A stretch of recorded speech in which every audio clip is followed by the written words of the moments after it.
And now it's There we go. recording. Recording. So, all right. So hopefully somebody edits this and then hopefully we actually get some attendees. And I'm looking to see if there's any spots where I have to let people in. It says 7 people are here. There are 2 attendees. Aaron and John, can you hear us? Oh, allowed to talk. And I have the ability to mute and unmute you. Aaron and John, we've unmuted you so you can say hello. And Joseph, I'm unmuting you so you can say hello. Wait. If you want to say hello. Oh no, I did I mute you? No, I've unmuted you. Yeah, Hello.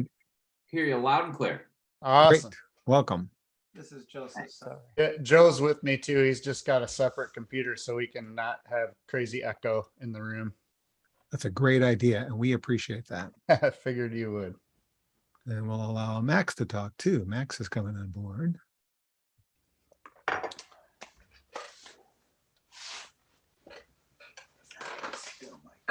Welcome, Max. Thanks. Okay. Glad to be here. Thanks for joining us. Appreciate it.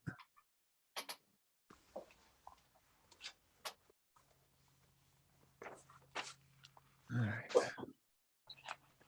This is the time I'm glad I have 2 screens. One screen for this video and another screen for all the notes. I have no idea how many people are attending or how long we should wait. Where's everybody dialing in from? Aaron, where are you from? I am from Kalamazoo. Welcome Sweet. aboard. What Hey, about you? Zoo. What about John? John Sanger, where are you from? Me and Joe are 490 Grand Rapids. 504. Yep, GR. Oh, like 2 of the G-Rap. other people in the room. Yep. And Max, you are Michigan for sure. We know this for a fact. Muskegon. Muskegon. All right. Not too far from the folks in Grand Rapids. Nope. The Lakeshore. Very good. Are there more people coming? All right, I see 2 more. Here comes Harmony Star and Nick Juno.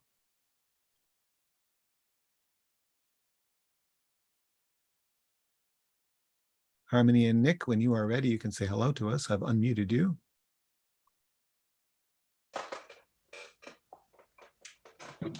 Hello, hello, hi everybody. Hi, Nick. Hey, Nick. Welcome aboard. Harmony, can you hear us yet? Yes, we can. Thank you. Great. And I see Brooke is signing in. Ratliff, right? Ratliff. Ratliff. I was going the Nathaniel route, I guess. Sorry. That probably happens from time to time. Welcome. Glad you could join us. All right. I don't really, again, know how long to wait, but 2 minutes is not very long. 3 minutes before we begin.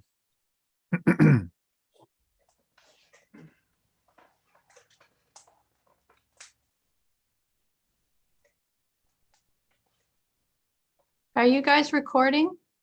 We are recording. Okay, that's great. So, it's possible hundreds of people will watch it over the course of the week. Correct.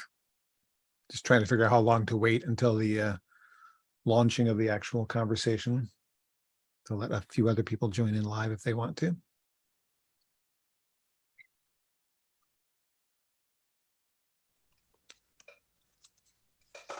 So we'll give it to 7:05. Everybody agree with that? Is that all right? Sounds Sure. good. Yeah, that's fine. Sure. Busy day that started off with taking care of a flat tire I got yesterday. And tire shops aren't open on Sunday. It's my second flat tire in 5 months. No fun. No, not really. Not only was the stem leaking, there was a little slit in the tire too. Like, really? How does this happen?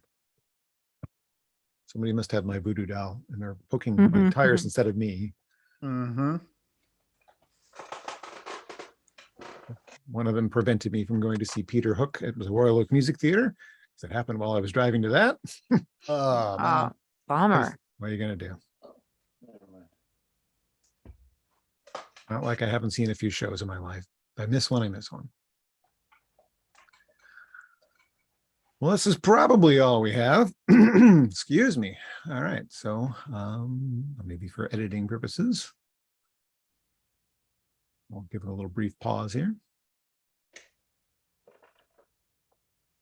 Welcome to a B-side session for the Michigan Music Alliance. I'm John Bommarito, formerly of Ann Arbor's 107.1 for about 15 years. Also spent a good deal of time at WHFR in Dearborn, a couple of years at the local radio station near my home now in Plymouth, where we can hear one of our hosts on Sunday mornings. It's a nice little top 40 station at a high school. And currently at WEMU as their digital operations specialist, which is not my specialty, but I love being there anyway. It's a good, really good station. And joining us today from the music industry, some new friends and old friends. Somebody I just met today, Shane Gurman, is here from WYCE. He's their music director, also an actor, a Grammy voter, and someone who's doing very hard work behind the scenes for the Jammies. Hello, Shane. Good to see you. Hello, it's nice to be here. Jeff Appleton is here as well. I've worked with Jeff over the years in radio promotion. He's run Marathon Entertainment since 2004, specializing in adult alternative format, also was AAA, promoting Americana radio. And Jeff, it is good to see you in person almost. We haven't run into each other in a while, but good to see your face. Good seeing you. Good seeing you. Lori Bennett is here. She's the operations manager of the Cumulus Grand Rapids Muskegon and program director for WHTS, WKLQ, and WTNR. I was actually on WKLQ. Hard to not confuse it with QKL because that's the other station I was on. That's right. On Sundays, a show I did syndicated from Ann Arbor. And Lori, we've never actually got to meet in person, even when you were working in Detroit at WDVD and WJR. But it's nice to see your face. And it's nice to see everybody. Thanks so much for having me. And finally, unlike Rob Bass, he is internationally known and known to rock the microphone because he's got a show that is airing on stations all over the world, including right here in Plymouth, where I live, formerly of WCNR in Charlottesville, Virginia, Ann Arbor's 107.1, where we worked together for about a year, WMAD in Madison, Wisconsin, and he's currently at WAPS, the Summit in Akron, Ohio. Mr. Brad Savage is here as well. Hi, John. Hi, everybody. Good to see you guys. Yeah, thanks for the invite. My pleasure. And I wasn't the one who invited you, but it's all great. So, but I would have. That's a good list of people they sent out for this thing for sure. So maybe in that same order that I just went, Shane, Jeff, Lori, and Brad, kind of go over your connection to Michigan, your relevant experience, and how you might be able to help some of the folks that are watching live and or tuning in later. Was that question to me? Shane, you're first. Yeah, go ahead and. Can you repeat that? I lost my. I lost the cord of my headphone. No problem. A little background, your connection to Michigan, your relevant experience, and how you can kind of help connect the dots to people who are listening. Why we're checking out your advice here, I guess. Yeah, my name is Shane German. I am currently the director of music and programming at WYCE 88.1 FM in Grand Rapids, Michigan. I've been in Grand Rapids for 7 years. Prior to moving here, I moved here on a whim. I had always been on the East Coast working for a company called Sound Exchange, which collects and distributes royalties for streaming internet radio, satellite radio, things of that nature. I was there for about 10 years. Then I moved to New York and was a head of artist and label relations for a European distribution company called Believe Digital, working with clients like iTunes and Spotify. I moved to Grand Rapids to spend some time with my mother, and I had a rental car at the time because I didn't own a car. I didn't really need one living in bigger cities. And the rental car that I had was pre-programmed on 88.1 FM, and I would drive around getting familiar with the city, and I thought, this is a really good station.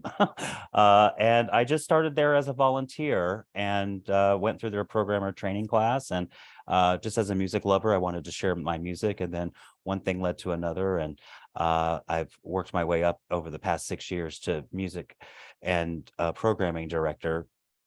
So I'm bringing a lot of music industry experience to radio that is in more of the performance rights and artist and label relations. So it's been a nice merge of kind of two different realms of the industry, one being the royalty side, we're collecting royalties from radio stations, and then being on the actual radio. We currently add about 1,000 full albums a year in multiple genres. They can be jazz, blues, rock, hip hop, indie rock. We're not a singles-based station as others may be, and we are pretty much run by volunteers in the community. So everyone that's on our air are community members. They could be a bartender, they could be a student, they could be a lawyer. So it really runs the gamut, and they just come in and donate their time to play music that they love. And it's a great way for independent artists to get exposure, because we're not playing commercial artists and we're not playing the same repeated songs over and over. But with that comes a lot of questions as to how do you get your music on the radio. We have a form on our website that kind of walks you step by step on how to present your music. Some people will go through a promoter, and a promoter will help kind of weed through. We get thousands of submissions from all over the world, so it's hard to get through all of that. And a lot of radio stations are staffed by very minimal staff. It's not a large operation. So when you're dealing with thousands and thousands of CDs being sent to you or digital files, using a promoter can really help weed through some of that stuff and get stuff to rise to the top. We'll circle back around to probably some of those things that you just talked about, but thank you. That's very informative. Jeff, your background and connection to the scene, and things that might help. Yeah, connection to Michigan is I was born here. Grew up in East Lansing, so I went to Michigan State. I was around, luckily I'm old enough, I guess I can say luckily, go back to the Detroit days when WABX was like the progressive station in the country. And I went, and I don't mean rock, I mean, it was progressive. You could hear Temptations right after Bob Seger, right after Led Zeppelin. I mean, that's the way they ran the station. And that was pretty much what I wanted to do. It was tough getting in there. I got told I could get a part-time job there, but that meant driving as a 17-year-old with no job, driving every weekend for a 4-hour shift, and decided that wasn't what I wanted to do. After graduation, I left and went to Washington, D.C. I worked construction, ended up getting a part-time job at a station there out of Georgetown Broadcasting called WGTB, which is where I first heard things like Tom Waits, Jerry Jeff Walker, things like that. That's what they were into. I moved back, got a job at some of you around here probably knows WFMK, running the automation machine. And then I ended up programming it. And then the owner, Bob Liggett, fired me and then rehired me to run the station in Buffalo, rock station. I was there till from 78 to 83. January of 83, I got hired by Atlantic Records to do promotion up there. 6 months later, they closed the office, moved me to Kansas City. About 3 years later, I moved back to Detroit and worked out of Detroit for Atlantic, and then I did regional. I was very fortunate. There was a lot going on in Michigan at the time. You had, from a rock standpoint and a top 40 standpoint, you had LAV in Grand Rapids.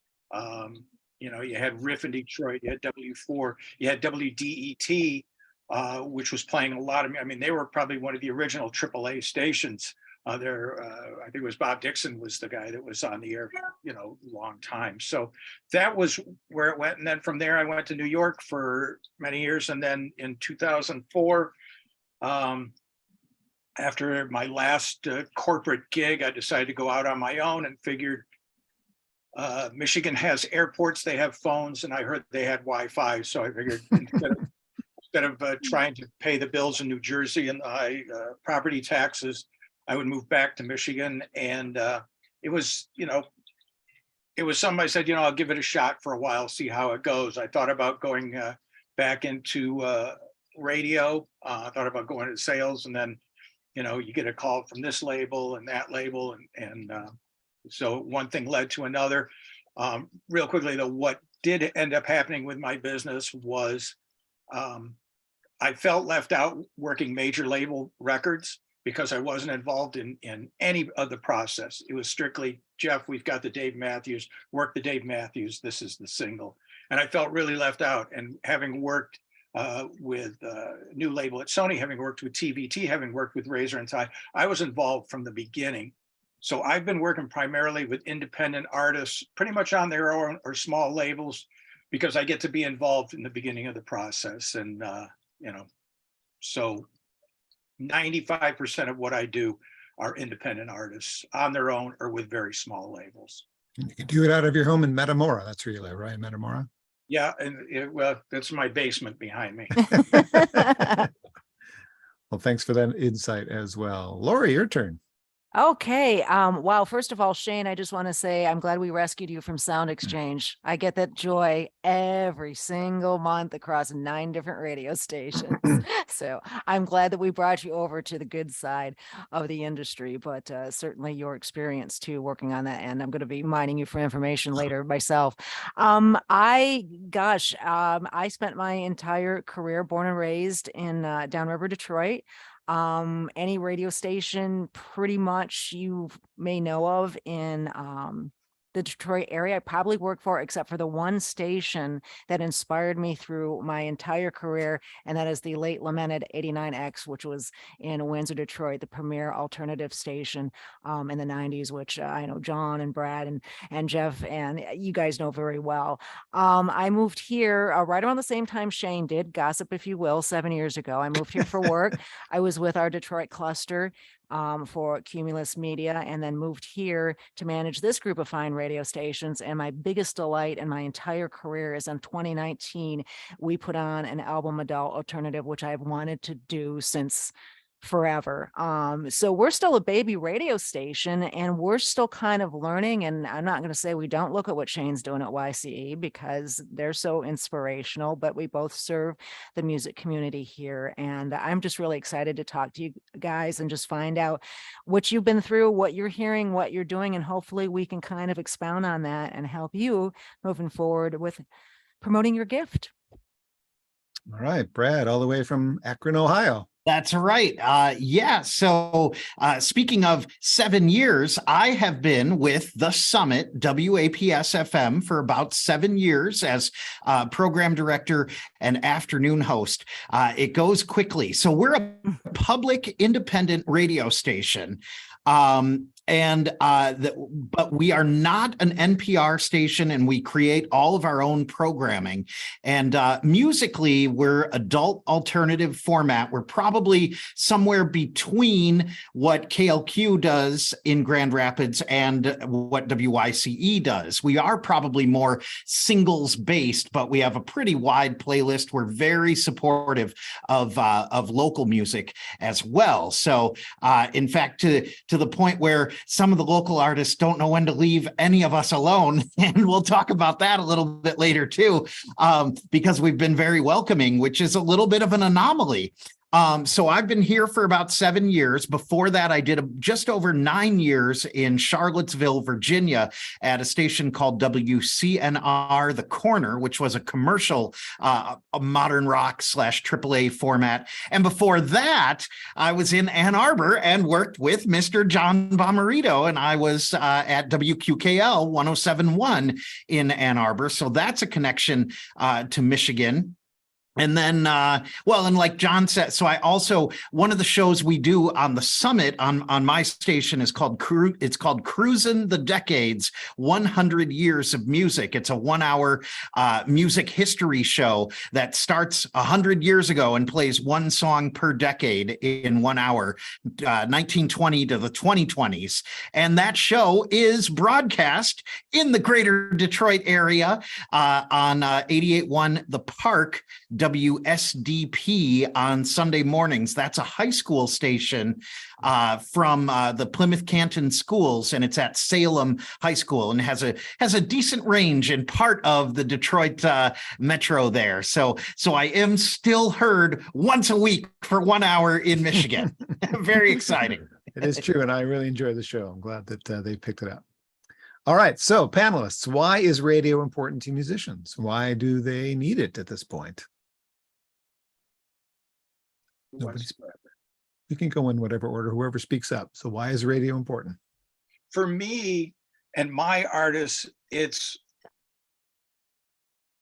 radio is still the driving force for me. You can talk about Spotify, you can talk about all the internet and everything else. And that's just part of the puzzle, you know? And look, when I started doing promotion in 83, radio was probably 75-85% of the puzzle.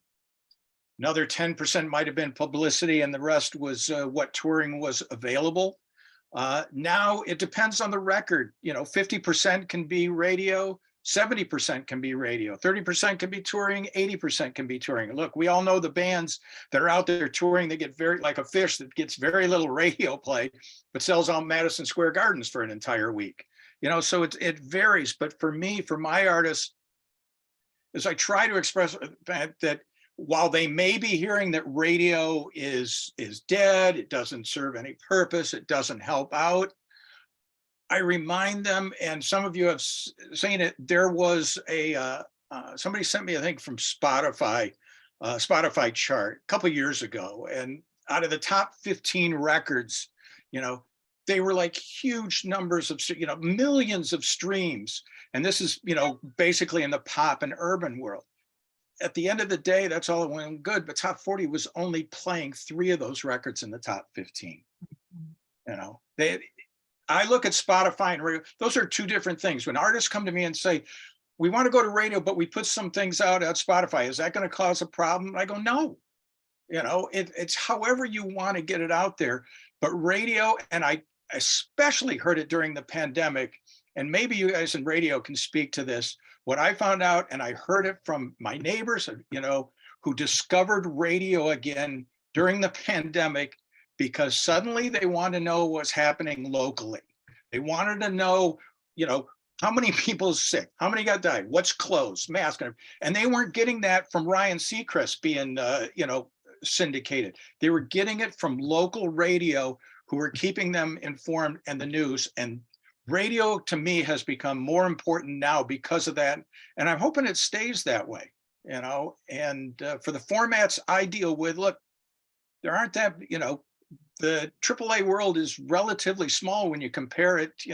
I don't know of a market that doesn't have an AC station or a top 40 station or a rock station. I can mention, in Michigan, how many AAA stations do we actually have compared to rock stations? So that's why 2, right? 3.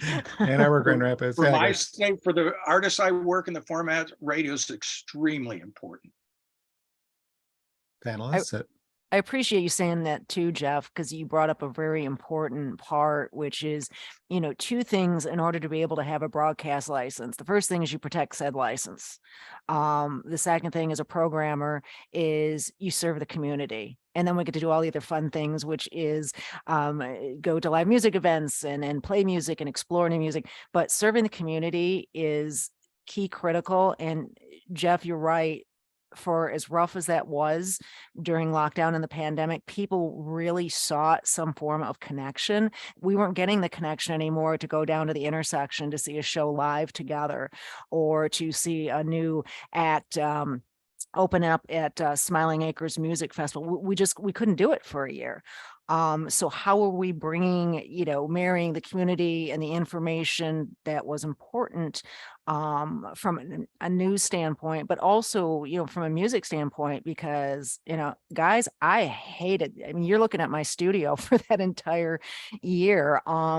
And I just hated not having that physical connection, but I could still do it through broadcasting. I could still do it through our social media. I could still do it in so many different ways other than just what comes out terrestrially on the radio. So again, Jeff, thank you, because you feel obviously as passionate about the industry still as we do.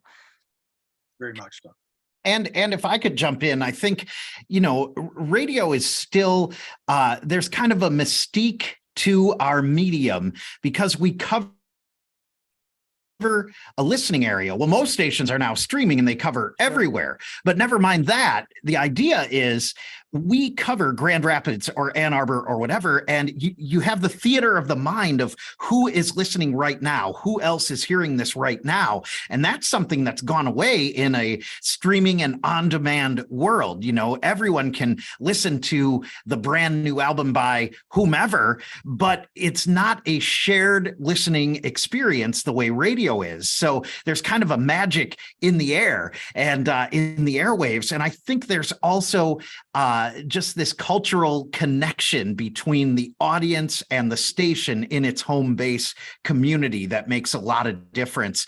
You know, and when a hometown station starts to champion an independent artist or a local artist, an up and coming emerging act, that's kind of a special moment. You know, that's like an affiliation of local celebrity for those artists that you know, that make it and graduate to the airwaves. So that's one of the special things that I think radio really still has over all the fancy competitors and you know, fancy new computerized devices and things like that.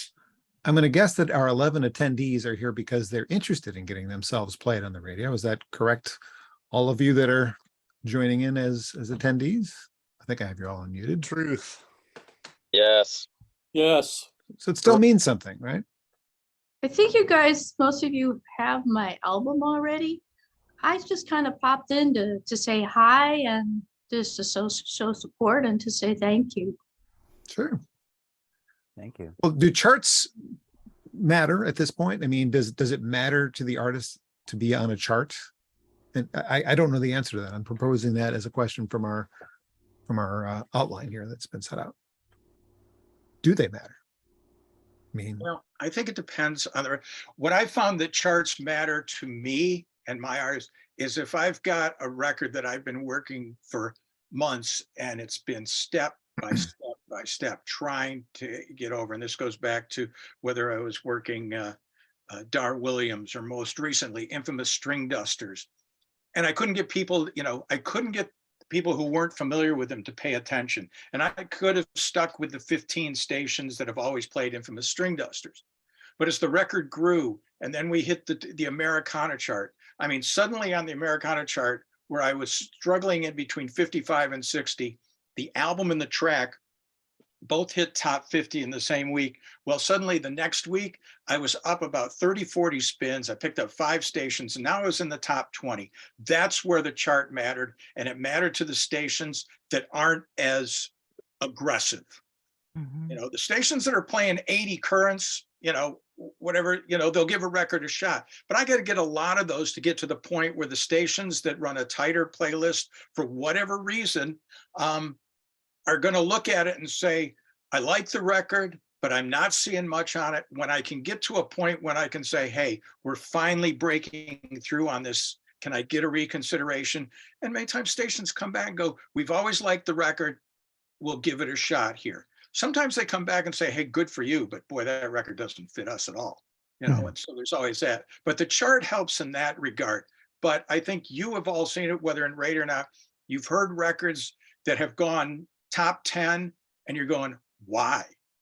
No reaction. I don't see any sales. Nobody seems like, I don't know why this is top 10. Meanwhile, one crosses your path and you go, oh, this is awesome. And the rest of the world is crickets. And you go, I don't get it. You know, so there's always those records, the top 5s that we wonder why, and the number 100 that we don't know why it didn't reach and that's because it's all about, you know, emotion. It's all how people feel about it. And that's why, you know, for you artists out there, when you come to me, I always say, what you want to look for promotionally is somebody who's going to give you 100%, tell you the truth, work your record and give you all that. But if anybody comes back and says, oh, let me work your record, I guarantee we can do this, walk away, because nobody can guarantee anything unless there's, you know, some hooky-doo going on in the background and you'll end up with 6 stations playing your record from 2 to 6 a.m. Brooke, You know. you have a question? I just wanted to say thanks to Jeff because he did review our album back in September. The album was Mercury Salad, and you gave us a lot of good notes, and we really appreciated that. So we just wanted to say thanks. And I guess the question would be, what's a good way for people to apply notes or to become more focused and goal-oriented if they're an artist when it comes to getting to radio? Anybody, Lori? I'm trying to, I'm sorry, Brooke, I missed the last part of what you said. Did you say process the notes? Well, we've got to, you know, if someone says, look, you know, this needs to be more X or more Y, go forth and apply our notes. So Oh, okay. yeah, so do we want to, is there a certain artist we should focus on, or, how do we apply notes? I would say cautiously, Brooke, and I don't think I have your album, so please send it to Beer City Buzz Tracks. But I'd be frightened to take too many notes from too many people that you don't know. I mean, Jeff, you absolutely want to take notes from him, but I wouldn't feel right. I'm a performer in a certain way too. I wouldn't feel right telling you to be anything but who you are. I may say to you, for example, our particular state, there's certain songs that are just too angry and loud, and I don't want to discourage an artist if that's how they feel and that's where they're at. But I have to tell them, listen, this isn't a good fit for us. But I would hesitate on some of the subtleties that make you who you are as a musician and as an artist and as a group. I would be very careful on who you would take the advice from. Again, you should talk to Jeff every day, in my opinion. But find the folks that you can really feel comfortable with, whether it's somebody, if you're playing live gigs somewhere and, talk to your fans too. I mean, they're the ones that are going to guide you also. The people that believe in you from the beginning, they tend to be very honest with you throughout your progression. And I've seen that happen with a couple acts here in Grand Rapids. And I think, again, the community got even closer when nobody could do live gigs. And so they started interacting. And I think they kind of gave notes to each other. As opposed to looking at someone, in my end of the business, your colleagues will help you and your fans will help you too. I see Ken Jacobson, the father of the fabulous Aspen Jacobson, has his hand up. Yeah, I just wanted to kind of reiterate what Jeff was saying about picking a good promoter. So we've had a lot of very questionable people reach out to Aspen to offer to promote her music. And we've actually, I'm usually willing to have a conversation with any of those people, but then I will try to do some background checking on them to see whether they're decent or not. And Shane did tell us on one of the guys, oh, he's very persistent, but he annoys us, so we don't play anyone that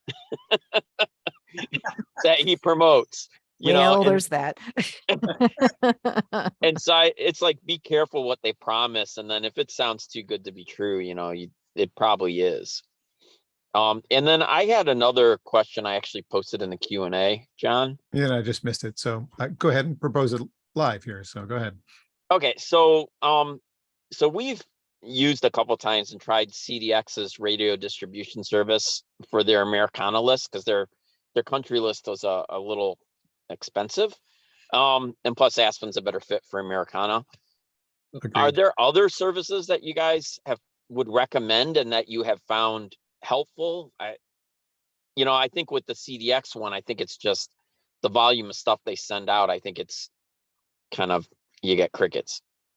Well, and if I can jump in real quick. So here in Ohio, I get the CDX emails and downloads frequently, and there's a lot of really good stuff, and there's a lot of really reputable emerging artists on there, but there's a lot of stuff on there too. They like you said, there's just a good quantity.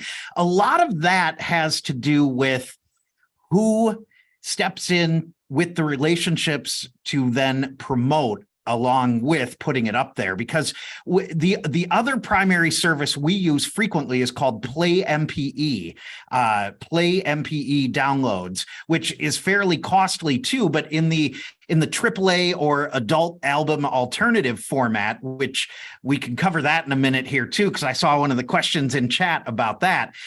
We're getting a lot of messages on there, but it's really more of a distribution platform where everyone gets the song, and then generally speaking, our email blows up or our inbox blows up, or people are calling us saying, did you get the new song by The National? It just went up on Play MPE. What are you going to do with it? So a lot of it, not that you can't ever get attention as an independent artist, just, placing a song on that service. But a lot of it comes down to the follow-up, who's following up with that list and gathering the feedback and seeing who actually is a champion and wants to play those artists. It's if I- expensive and exhausting. Just hire Jeff. If I can speak to the CDX thing, CDX is really good for country music. It's really good for the Texas format that they deal with. I talked to a lot of Americana stations, reporting Americana stations. A lot of them don't use CDX. And one of the reasons is they can't, it's a tough, for some reason, the system doesn't work for everybody. And really, like Brett said, Play MPE has good, bad, whatever you want to call it, has pretty much the industry standard. And most of, in fact, all of my Americana stations, I mean, I talked to 15 today and told them I sent out a record. And I would say at least 2/3 of them said, when's it going out, Play MPE? Nobody asked, when is it going out, CDX?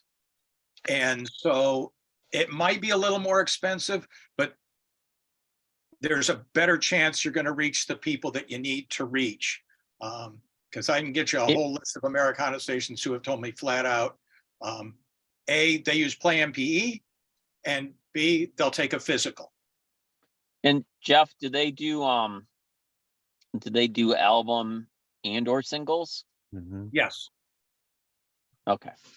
WYCE gets a lot of their music off Play MPE as well. Okay. One of the questions that's actually proposed in the outline of this, and we've kind of covered it, we're dancing around it, is how do music directors, program directors select the music? You've got so much to pick from. I've been on Play MPE. I know how many songs come in every week. How do you guys narrow it down? And I'm sure that's something all these people are sitting here wondering, how do I get past that filter? Because I'm not the National, or I'm not Taylor Swift. For me, I listen to it. I mean, I carve out time in my day to put my headphones on uninterrupted, and I listen to music. I pretty much have to sample it, and I have to make a quick determination as to whether or not it will fit for our station, whether or not it fits our format. We play multiple genres. If it's world music, folk music, blues, jazz, rock, local, I will scan it. If it's too hard, like Lori said, if it's, there's certain things, my main goal is, will somebody change the channel if they hear this? And that's not what we want. And we want things that are pleasing to the ear and can consistently thread from one thing to another. We're very genre fluid at this particular station. And it's really just making a quick listen, a quick determination. And then I also have to deal with 85 programmers. So I have to figure out who on the air will gravitate towards this. Some of my programmers are not going to like what some of my other programmers like. But if I can get a consensus and I can get 85 people behind something that I think that they're all going to like, then I've got a winning strategy there. But if I add something for only one programmer, that's not gonna have any kind of longevity for that particular album or single, because only one person liked it, and then we're getting so much volume of stuff. The next thing comes around and it just gets lost. So my goal is to get support from 85 programmers to get behind a particular artist or album. Lori, I imagine it's a little different in the commercial radio world because you have to kind of follow corporate rules in a way, right? Not rules. Not really. Not really. As far as editing the cuss words out. Well, yeah, but I just meant, like, we have in our chat today, we have a fabulous country artist from Port Huron, Julianne Ankley, whose album was great from a couple of years ago. Country, you don't play, but I mean, if that came across your desk and you heard a song that was just fantastic, even though it was an independent artist with no major promotion behind it, would you consider it? Absolutely, especially if it was from Michigan. I just think the Michigan music scene is extremely important right now. And, the thing is too, is that as much as we love to see, and seriously, I'm going to try not to go off on a tangent, but we want you guys to stay here in state until, you make Post Malone money or something along those lines. We're losing a lot of our great regional artists to other markets because it has been so difficult here the last couple of years, but I think that's starting to change again. It's really important to our station, as it is to Shane's, to be locally supportive. Absolutely. I listen to Julianne's album, and we're not tied to we're genre fluid, as Shane put it too, and I appreciate everything Shane's saying.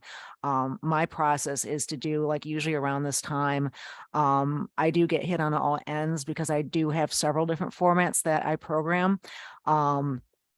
But AAA is my joy and my passion. So I sit home at night and I put my phones on like this and just listen to everything that's out there. And then I go for and curate. There is a lot of science. We do sort of kind of look at charts, but there's sometimes, to Jeff's point, where it's like, there's just no way. This is not a good fit for us. I'll give you a great example. It's not that I don't love Bruce Springsteen. I just don't love him for my radio station. And he can have a top 5 song now. And our audience is like, that's not what we come here for. We can get Bruce Springsteen anyplace else. So, we look at charts, we look at the dreaded Spotify, we look at everything. We look at downloads, we look at what the buzz in the street, we look at social media to hear what people are saying about different bands. We expect to hear from the music community outside of the folks that are hired to promote songs. Because to Jeff's point, they're not all great, wonderful people that are honest like him. Some of them are just a PITA, where it's like, seriously, if you call me one more time, I am not going to play your song ever. Generally, it doesn't happen in this format. So we consider a lot of different things, but it really does come back to how is the fit for the radio station. And I like to personally try to paint a tapestry throughout the day of balance and genres, and just so every time somebody turns on the station, first of all, they keep it there. But second of all, they go, oh, wow, okay, well, I didn't expect to hear that and that actually sounds kind of cool. We like to think we're an oasis from everything else that's out in the world. We want to be a big escape. And we think, especially with local music, we think that helps too, because the community will come around each other. So that was a long answer to a short question. I apologize. Do your listeners at any of the stations have any say in what happens if somebody called in and requested local artists or even independent artists? It kind of depends. Again, we don't get a lot because a CHR station is a CHR station. There's not a lot of wiggle room. The one thing that is important, that is, if you are not trying to be on the queue, let me know what station you're at, because sometimes I'm like, I'm sorry, I have different for where, this is like a straight ahead, something that would fit, in a nightclub, which isn't necessary for the queue. Like, oh no, we didn't mean it for that station. So let me know, what format and what station you're interested in. But we have country and Americana for sure crossover. I mean, there's a lot of similarities there too. Yeah, I'm kind of your big filter, and then I push it back out with my team too, and they come to me and tell me what they've been seeing and hearing also too when they're out rocking in the community. We got a hand up. But Brad, did you want to say something before we move to that? Well, I was just going to say, for the artist to kind of get to know who the decision makers are and the programmers at each station can be a key as well, because you can find out when is there a local music feature, or is there a specific weekend show that's geared towards Americana or acoustic that it might be a fit. Maybe you start there as opposed to trying to get a full-time ad in the regular rotation. What we do that is proven great, but also we've opened a can of worms, is we always played some local music from Akron, Youngstown, Canton area, Cleveland area, and our region, and really greater Ohio at large. Well, during the pandemic, our area code is 330. So we do a feature called 330 at 3:30, and each day, 3:30 p.m., we do 33 minutes of local music, and that's prime time. I mean, not a lot of stations are going to do that and back it up back to back. But what's happened is it's become kind of a common place to hear what's new, and all the artists themselves are frequently sending in when they finish a new song. many artists are doing singles now, not full albums. So I've got certain local bands that every time they finish a song, they send it to me and they're like, when can we premiere this on 330 at 3:30, which is Exciting. great. And it's like word of mouth and it's kind of old school, but it's like a whole second set of music promoters. And Jeff Appleton already can't get me to answer the phone. So it's like, But yeah, starting with some of those specialty shows can be a really good way to get started at a lot of the stations. All right. I Sorry, I Joseph. think what the artists have to realize too, and look, I'm always cognizant of this is, and I'm sure Shane can answer this, and Lori knows this too. You would like to think as an artist, if you don't know how it works, that you can call anytime and that person's going to pick up. I can tell you that even if somebody has specific call times, you have to understand, let's say their call times are 1 to 3, 2 hours a week.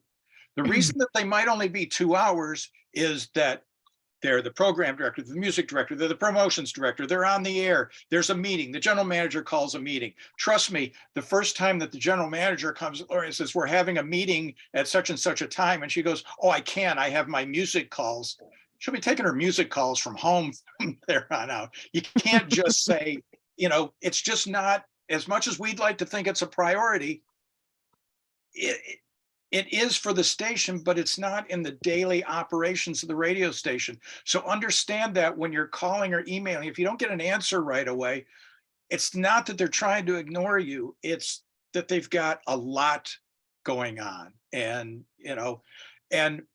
Lori can attest to this. I mean, I think I've probably called Lori maybe twice in the last year or so. Why? Because I haven't had a record. I know the station well enough. I hear my music. I said, that's not going to work. If it starts to happen, maybe I'll call her. Probably the only records I've called her about is a band that is from Michigan. And I know that she's spun it a couple of times. And it's a band that all of you should kind of look at what they've done, is the Accidentals. Absolutely. I could have said that before you said that. I mean, they have done it really the right way. They have not made any enemies as far as I know. And they work their ass off. And when they say they're going to do something, they do it. When they say they're going to show up, they show up. And they have the respect of radio stations across the country, and they have a great love for Michigan. They're living in Nashville now, but they're coming back. They've got a string of shows coming through Michigan. They're playing 20 Front down in Lake Orion. Got to buy tickets for that. It's on my list of things to do. They did an in studio with us on their last Cleveland date too. Great band, great people. That's like starting to use the system and break out on a regional and even national level. They're a great example. So Joe had a question. Hopefully he still has a question. Sorry, we've been slow to get to you, Joseph. Do you still have a question? Oh, I just want to say thank you for all of your valuable time and insight so far, I've heard. And I'd also love it if Lori could let us know what the name of her cat is. Your cat that's crawling around you.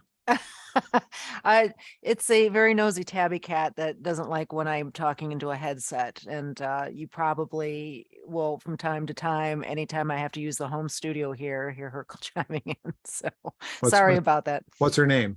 Oh, her name, she's Bella. Hi, Bella. We're all watching you sometimes on Lori's side. While we're in the middle of a non-topic, does anybody else have any questions? Since I'm sure you came here with questions, and I want to make sure you have time to ask those. I had one last one. Do you have any do's and don'ts that people really need to know? In my case, I live out of my email. So, if you send me something and I really do try to get back, be as transparent as you can in your email. Unfortunately, there's bad people out there that try to hack our systems, and I have to be careful on some of the emails that we're opening. So if you send something, if you don't get a response, hit it again. And honestly, I think that goes for a lot of companies that have a lot of spam filters. I don't like that it blocks music. I want it to block, anybody that's trying to sell me EDM medication or insurance or whatever. But so that's one thing is when you're being persistent in trying to get in touch, just make sure that in order to get through that filter, just to be able to explain who exactly that you are and that your intentions are pure. When someone asks you, I'll give you a great example of kind of a don't. We review different albums for Beer City Buzz Tracks, and there was a song that my team found that they really liked and they wanted to feature. And so we said to the band, it's like, hey, we really like this track, we really want to kind of make a big deal. And they kind of argued about what that track was, and you're right, but we're like, but we want to play this. Can we still play this? And like, well, we know we don't really want to play this. So if there is a feature track or there's something that you're specifically, be upfront about that too, so we know where your focus is at. If you've got 12 songs out and there's just one that you really think, maybe you talk to Jeb and say that's the one. Be really transparent with what it is that you're doing and what you're looking for. Does that make any sense? And I would say, and it's true, you never really get a second chance to make a first impression. So, and you also have to remember, while there are thousands of artists out there also trying to get their music on the radio. So if you're presenting your music, assume that this person does not know who you are at all, because they most likely don't. So how are you presenting yourself in a professional way? Does the music that you're submitting, is it FCC clean? Has it been edited? Are you indicating that? Are you giving contact information so that we can get back to you if it's something that we like or we want to hear more? Do you have full information on your artist, on your album submission? Are you missing track numbers and titles? Do we have to look it up on the internet to type in your track titles? Are you using a CDR with a Sharpie, versus an actually manufactured professional CD? Those things really matter. And it's how are you putting your best self forward and selling yourself as a professional artist through your contact, through your presentation, through your production and sound.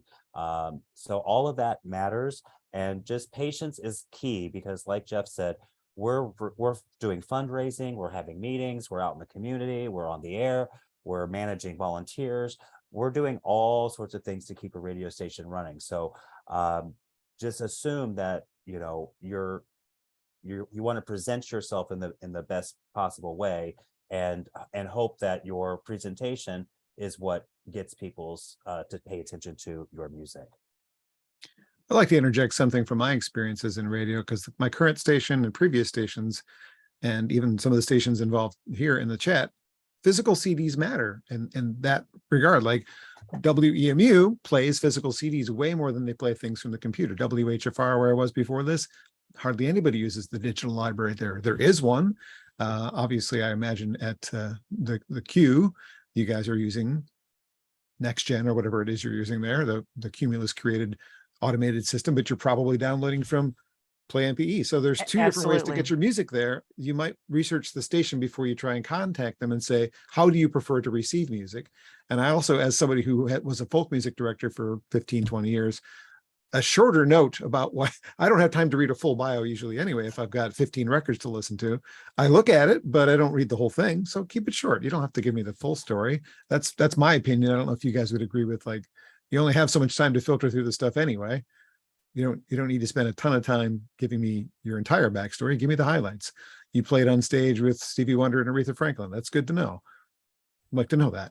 I tell artists all the time that do Play MPE, all people want to know is name of the band, what's the name of the song, when's the ad date, and is there a link to the website, and maybe some some brief bio information. Yeah. But I've seen some Play MPEs that are like 3 pages long, and I'm like, what are you thinking? Too much. They can go, go to your website and get that information as needed. Yeah. So just give them the crux of what out there. And I know we've been sticking to AAA, and some of you that are on here may not, you might be, got rock stuff or top 40 stuff and things like that. The thing, I want to make about AAA is that, there aren't as many stations, and they're all very different. You look around. I mean, what Lori's doing at her AAA station isn't what the AAA station in Portland, Oregon, Kink is doing. And just because Kink's playing it doesn't mean Lori's going to play it, and vice versa. Just because Lori's playing it doesn't mean that Kink's playing it. What Shane's doing at YCE is probably not what EXT in Albany is doing. They all report to the same place, but it's a very thing. So trying to reach critical mass at this format sometimes is very difficult. So take it one station at a time. Know the station you're going to. You guys are very fortunate. You got a really good commercial AAA station on the west part of the state, and you got a really good non-com station. Learn those stations. Find out what specialty shows they have going on, what events they have going on that maybe you can offer something. Going in, hey, I know you got this. Can you check this out? And take their advice. It's not like they're trying to tell you, stop bothering us, go away. And it's, They want to boost the market as much as you do.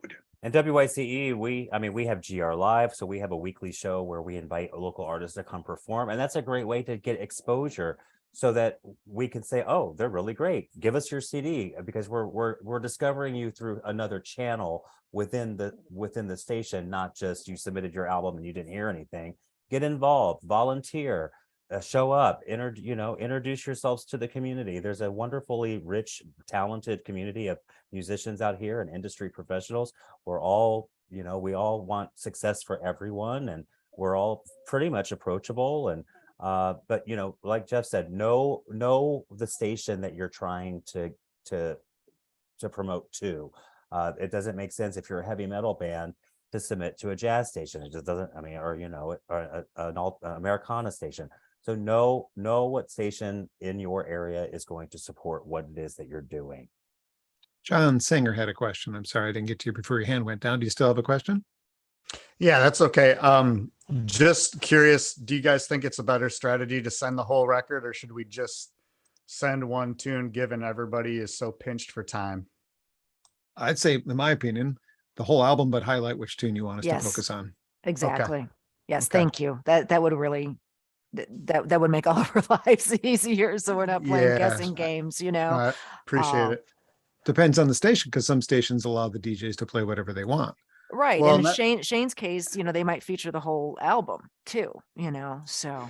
You don't want to And limit it to just one song. Sorry, go Right. ahead. And I have had good luck with both you guys, Shane and Lori. But Lori, for you guys, Steve Aldrich just saw me at a place and I gave him a copy of the vinyl, and he digs vinyl, so he just picked what he wanted to play, and it just worked out that way. But Fabulous. I wasn't sure if I'm just submitting on the standard way.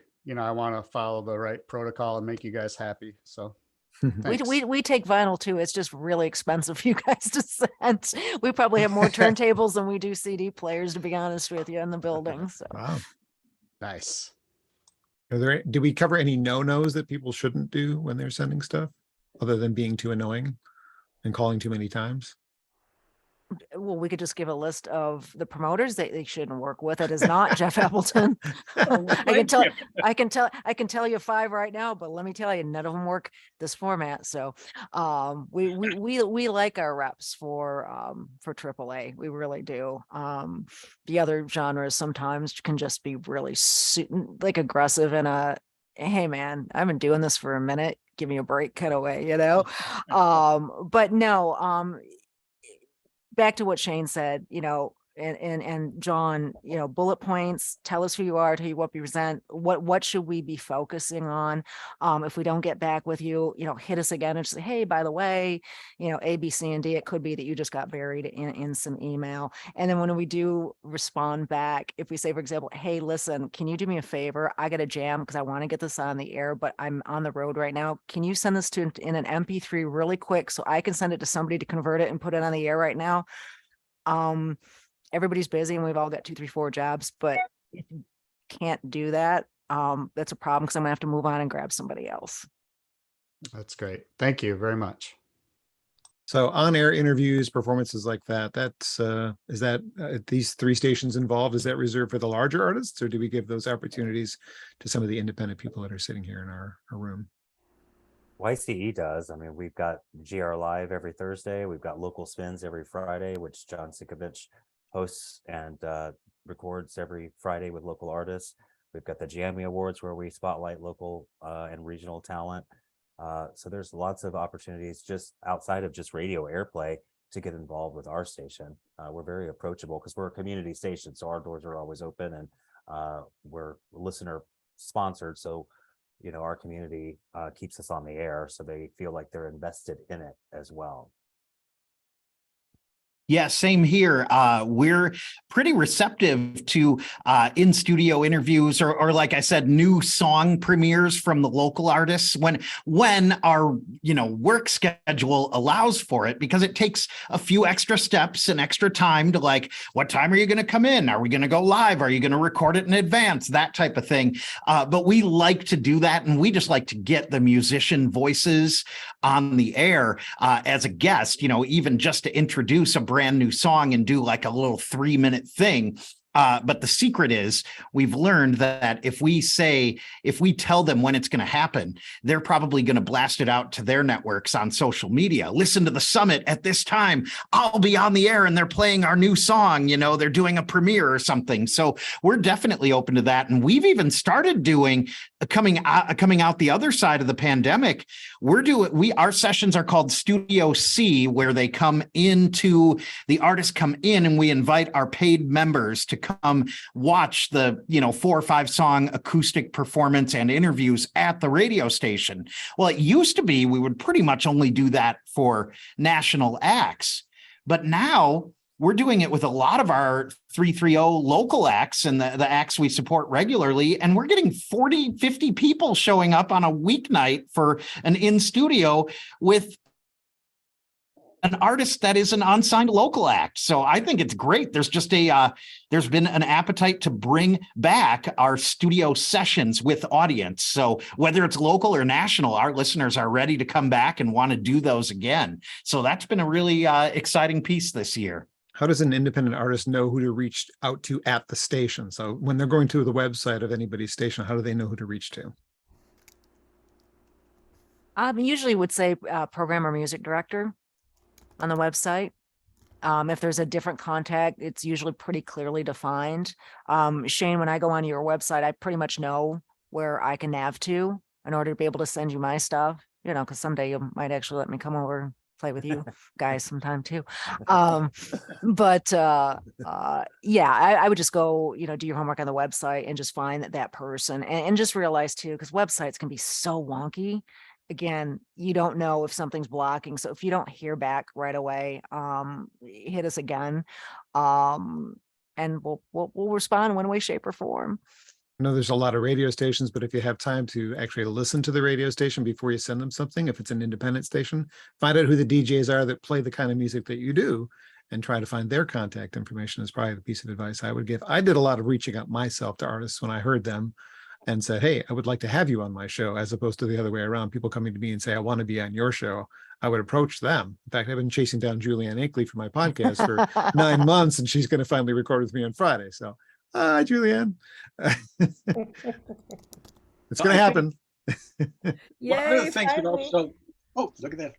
One of the things that happened during the pandemic that is still continuing for many of my independent artists is that much of their airplay, say, is starting with a station in KSUT in Durango or KVNF in Paonia or, FIT in Melbourne, Florida. But what's happened is that keep in mind as an artist, you don't have to go on tour. If you get airplay, if I get you airplay in FIT in Melbourne, there's a pretty good chance he's either going to interview you and have you play 3 or 4 songs for their website, or he's going to put you on the air through Zoom, and they're going to have listeners come in. And it's really opened up an opportunity for artists that don't have the budget to go out on the road to be on the air at stations around the country that are willing to do it. And it's something to think about. If you find out you got airplay, call them up, say, hey, thanks for playing my record. If you'd like to, do an interview, you want to do a Zoom call, I can do for your listeners, you can do a fundraiser, whatever it may be. Take advantage of that right now. Because I've had a number of artists that I called doing the Zoom tours. Probably not everybody who is on the chat can afford somebody, not that you're expensive, Jeff, but not everybody can afford to do it. And they might be trying to do it themselves. Is there maybe a master list of the college radio stations across the country that would be considered to be playing independent artists, like at Brad's station, Shane's station? Again, nothing against Lori's station, but you're a commercial radio station, and there is a slightly different approach to what's being picked to be played, except for on your local shows. So if you Google it, there are lists of the AAA stations. Because that's with Aspen, we started first by researching stations, finding lists online, visiting their websites, looking for their contact information, then reaching out to them. And that's kind of where we started. And on her recent album, we used a radio promoter, but we first tried doing it, ourselves, and we had success with it. And we built relationships with people like Shane, so that we could get Aspen's songs on the air. But we started for free, basically just doing a Google, researching things and sending emails out. And we had some success at that. Got to build an audience somehow. Yep. Oh, and then earlier you guys asked about, do charts matter? I mean, so Aspen was the album of the year for Blues and Roots Radio, and she was in the top 5 for Folk Alliance International radio charts for November and December. And we're using that in the social media for credibility, to help build a fan base. That's So, great. Yeah, so they definitely matter. Those type of quotes and just accomplishments can help get attention regionally and breaking out next from there. Because here I am, I don't know Aspen just yet, but hearing, oh, there's some accolades.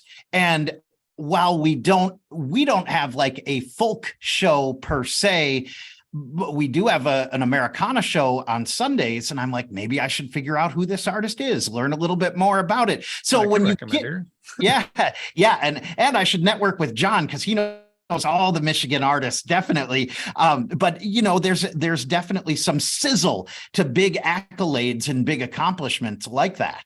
So, and what they always say too, it ain't bragging if you're actually doing it. Absolutely use it. And I look at, the one sheets where it said, it'll be added at WXPN, added at KEXP, added at these different stations.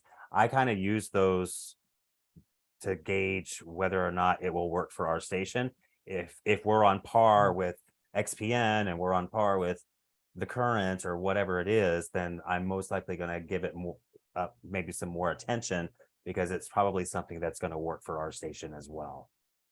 If somebody's sending you a CDR with magic marker, we had that in the discussion. Is that something you're going to ignore, or are you going to take that seriously at all?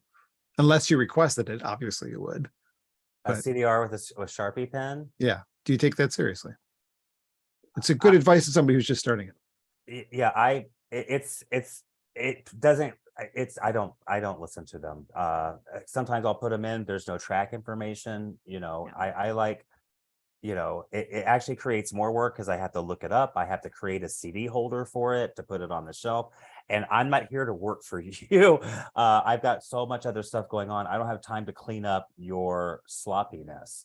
Present it professionally so that I can just put it in the system and get it on the air. I don't have time to go back and forth and be like, oh, well, you told me it was clean, but I found an F-bomb on track 7. If we have to keep going back and forth like that, you're not ready. Right. Too much work. Right. I've been surprised at a lot of our artists here have figured out how to do a wave file download link. And sometimes they'll just email me directly. And I do solicit it. I mean, I give out my email address during our local spotlights, and I'll say, if you're in a band or want consideration, email me. And that works. It's in a digital world. It's pretty neat to just click the hyperlink and you can listen to it right then and give some feedback. So I've been kind of surprised, although I do still prefer to get a physical CD and definitely an artwork copy. If you've done a self-released album or something like that, an artwork copy makes a lot of difference in the long run. But to just hear one song, a quick download link is great. Now, Google Drive is a beautiful thing. Yeah, digital files is the best way for us to get the music in quickly. We could just rip it, zip it, move it, and make it quick. But there's nothing worse than putting in a CD where it's not connected to Grace Node, and you've got to look it up. You've got to type in 14 tracks that all just say track 1, track 2, track 3, track 4. And that's just too much work and effort for me to put into getting into our system when there are thousands of other CDs waiting to be heard that are ready to go. There you go.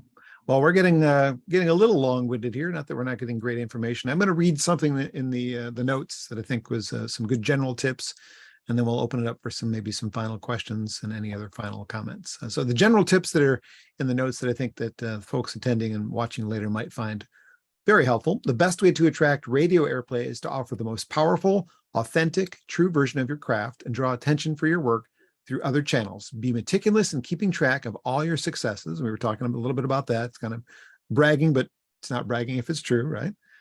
Gather reviews and quotes on your work like they are gold nuggets. And if you can, stick those on your website, that's great. I helped a friend of mine get a quote from Paula Cole on her website. That's pretty cool. Realize up front that there is no magic formula to securing radio ads. Just keep building your overall audience and draw attention through amplifying your strong and expanding fan base, and educate yourself around potential indie music radio promoters that might be able to help you with your outreach to stations. Their relationships of trust with radio programmers are super helpful. Trust your gut and don't let anyone tell you it's easy, because it's not. So anybody else have any final questions, any more information that you were hoping to get out of this that we haven't shared with you that would be good for you to go forward and succeed? BCS 89, I don't know your first name. Brandon, sorry. I kind of came in here last minute, but anyway, so this is a kind of a related question, but also kind of from the other side of things. So I've been really passionate about the AAA format for a little over 10 to 12 years, but I'm not on a station, but I'm passionate about the AAA radio side of things. And I've been doing an internet radio show, mildly successful, and kind of, staying in the programming kind of aspect, because you never know when the call will come or when the opportunity will come. But my point is, to not be long-winded, what's the best way, or just some advice on how to, I guess, make the connection with various artists, or look out to kind of see like what's trending, to kind of keep my eye on, okay, what's kind of coming up? I mean, I look a little bit at the charts, but like you said, there's stuff outside of the charts that might not necessarily be available in the Billboard AAA charts, for example. I guess it's a general question and very broad, but what's a good strategy of, I guess, should I get in contact with reps, or should I try to seek artists directly through social media, or what's a good way? I mean, like I said, I'm a nobody in AAA radio, but any play is a play, I would assume. I mean, I'm on a few, at least reputable stations online, so.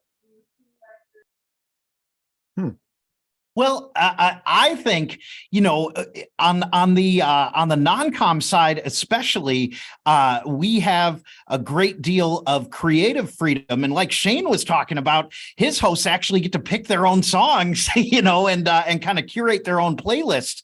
So what I've done is I watch social media for, I hate the term influencers, but there's various people. It's some people in bands, some people who are known in our area as music enthusiasts, music aficionados. Or if my Sunday morning Americana host brings me, or is just talking, is just hyped up about something he's listening to, I'm like, oh, I better pay more attention, spend some time listening to that. So there's almost these like sub-curators within my own universe. Or Chad, my midday host and music director on the Summit, well, he's an indie rock guy. And so I can always tell if he's really excited and passionate about something on a cool, tiny up and coming label, I better give it some attention. Even if I haven't heard it yet, it kind of steps it close to the top of the list. So I think there's a lot to be said for, I think there's also a lot to be said for finding things outside of the system of those who are paid to promote records. Because a lot of time, it just depends on the person and what projects they're taking. But the big question is, are they taking it for a paycheck, or are they taking it because they really believe in and champion the artists they work with? Well said. One thing I wanted to mention, I made some notes here, and this is, working towards that radio play. And I can't stress it enough. And I can't tell you how many artists I've been approached to work their records. And when I've asked them this question, they go, well, I'm waiting to see what happens to the record. Freaking get out and play. Tour. I don't care if it's a coffee shop with 10 people or if it's this or whatever. Build an audience locally so that you can build up, people talk about it. Maybe somebody at the newspaper does reviews, hears about it. Maybe the station hears about it. But sitting at home isn't going to do it. You got to get out there and you got to work it. You know, we mentioned the accidentals. That's what but you got to get out there. And like I said, it's okay to tour Muskegon, Grand Rapids, Kalamazoo, and then do it again the next week, same place. And maybe you did really well and 10 people tell 10 people. Now you got 20. And in 3 weeks, suddenly you can't play this place anymore because it's too small and you got to move up to the next one. You know, work that way. And from that, the radio play, you know, might happen off of that. But maybe you can start also, you know, sell some CDs along the way. I mean, I've seen artists that go out and play in a small club and they sell, you know, 20 CDs at $15 a piece. So for that night, you know, what'd they make? $300? Well, you know, that's not so bad. So that's actually how I've found some of our artists, is at different festivals and different events that they were playing and selling their own material. I think that's cool. It's organic, you know. For sure. Any other questions? Any more insight from the panel either way before we wrap this up? No hands. Well, thank you, Brad, Lori, Jeff, and Shane for your time and everyone who attended. And I'm sure the folks watching this in its recorded version get something out of all of our conversations.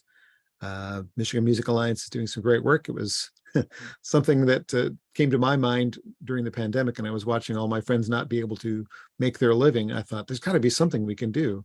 And I started thinking about a similar idea and found out that it was already happening on the west side of the state. So that's kind of how I kind of got my hand involved in this. I eventually met Elle. I'm like, I want to help. Let me know when I can help. So 2 years later, I'm finally doing something to help. Here we go. So thanks to everyone again for being part of this. Do you have a list of the people that joined that we can have? I mean, I'd be real curious to see, you know, what artists were on here. You can't see the attendees on your side at all? Well, but it disappeared. You know, I see one at a time, so I don't know the total. Oh, okay. Maybe people didn't ask a question or whatever. I was just curious. There was, I think, a total of 12 people here at one time. A few dropped out as we went along. So that's kind of why I was thinking about we might be going a little long and we might want to wrap it up. But I don't know that I have a way to import or export a list of who was here. Unfortunately, I have no idea. Don't worry, Jeff. We'll find you. Yeah, we'll be stalking you, dude. They know who Jeff is. Yep. Playlist. Marathon. He's a marathon man. So can I tell what I find to be a hilarious Michigan story? So I'm from Minnesota originally. And like I said at the beginning, I spent, a year in Ann Arbor, and I really love Ann Arbor. Great city. Not really a sports guy, but I love the University of Michigan. So when we moved here to Akron, we're only 3 hours from Ann Arbor. So a couple of years ago, my wife and I and our young kids went on a little weekend trip to Ann Arbor. We even got together with John and had lunch and so forth. And I'm like, oh, it's so great to be back so close to Michigan. So I bought a t-shirt. I bought a long sleeve t-shirt that said Ann Arbor, Michigan. It wasn't even University of Michigan. It wasn't a logo. It wasn't a Go Blue. So I bought the shirt and I was so excited to wear it to work. And no kidding, because of the Ohio State Michigan rivalry, I was accosted by virtually everyone in our office and eventually had to, no kidding, I had to turn the shirt inside out. They really made me go turn it inside out. So I always think that's such a funny story. And truth be told, I'm a much bigger University of Michigan fan than Ohio State. So there we go. I was going to ask you, you're wearing a red shirt. I was like, is that what happened? Yeah, no. Oh, and this is from my old college station. This is KVSC in St. Cloud, Minnesota. So I just happen to be wearing this shirt today. So, yep. Thanks, everybody. This was really fun. It was. All right. Thanks for your time and your patience, everyone. Yeah, thank you. Send us your stuff. Thanks, everybody. Thanks, Thank everybody. you. Thanks. Take care. Have Thank a you. good, Take care, everybody. have a good night. Be Bye-bye. safe. Night. Thank you. See one of you soon. Hey, John. Yes, So I think I'm gonna go to 20 Front Street 2 for the accidental show. I haven't picked which show I'm going to yet. Thursday, Wednesday, Thursday, Friday. I don't know. Yeah, I think I don't know. I think we'll probably go Thursday night. I'm not sure. I asked Stephanie about it today, and she's like, "Oh yeah, that sounds fun." So we'll probably be there. I'll shoot you an email Cool. and let you know if we go. Sounds good. All right, good to hear your voice. Yeah, nice to talk to you. You as well. Take care. Take care. Bye. Hanging out, Nick? Or did you forget you were on? There you go.